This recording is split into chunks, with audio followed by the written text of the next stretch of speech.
S'il est vrai que les 3 premiers, les synoptiques, reflètent la prédication des communautés chrétiennes primitives, s'ils mêlent des énoncés théologiques aux événements qu'ils rapportent, les rejeter en bloc ou les déprécier sensiblement n'est pas une attitude objective.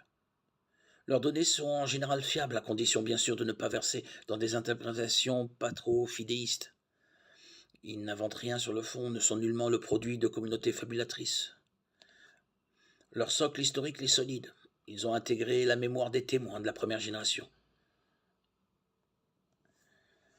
La transmission orale s'est moulée dans les techniques rabbiniques d'enseignement et de mémorisation. Nombre de passages des synoptiques le reflètent par leur style et leur rythme. Mais du temps même de Jésus, on a fort bien pu consigner par écrit certaines de ces paroles au moyen de tablettes de bois recouvertes de cire, d'usage courant dans le monde méditerranéen, comme celles trouvées à Pompéi, ou dans le nord de l'Angleterre, près du mur d'Adrien.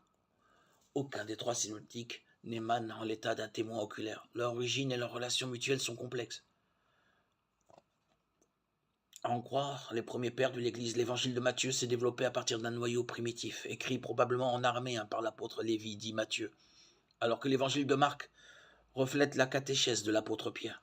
Celui de Luc, à côté d'autres sources proches de Paul, a incorporé des éléments de l'enseignement oral de Jean, qui n'avait pas encore écrit à ce moment-là son évangile.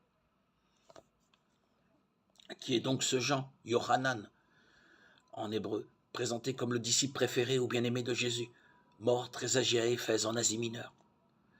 Très clairement, il fut un témoin. Le petit groupe d'apôtres et de disciples qui l'a entouré le dit sans embâche à la fin de son livret. C'est ce disciple qui témoigne au sujet des choses et qui les a écrites, et nous savons que vrai est son témoignage. Polycrate, évêque d'Éphèse au IIe siècle, précise qu'il fut prêtre et à ce titre apportait la lame d'or, le diascale. Il a été témoin et enseignant. C'était un homme de Jérusalem, membre de la haute aristocratie juive de la ville. Le pétalon, le tzitz, la fleur ou l'âme d'or, était l'insigne sacerdotal porté sur la poitrine par le grand prêtre au temps de l'Exode, mais dont l'usage, semble-t-il, s'était étendu à certains membres des familles ayant donné des grands prêtres.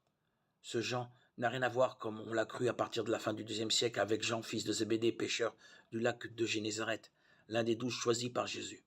D'autres témoignages, ceux d'Irénée de Papias, d'Eusèbe, de Césarée, vont dans le même sens, sans oublier l'analyse interne du 4e évangile, largement centré sur Jérusalem.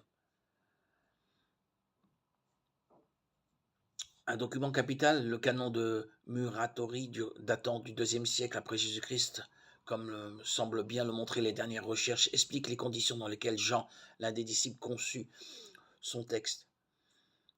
Quand ses condisciples et évêques l'encouragèrent, Jean dit « Jeûnez avec moi 3 jours à partir d'aujourd'hui, et ce qui sera révélé à chacun de nous, nous le raconterons. » Cette nuit-là, il fut révélé à André, l'un des apôtres, que tous devraient le réviser, mais que Jean, en son propre nom, devrait tout écrire.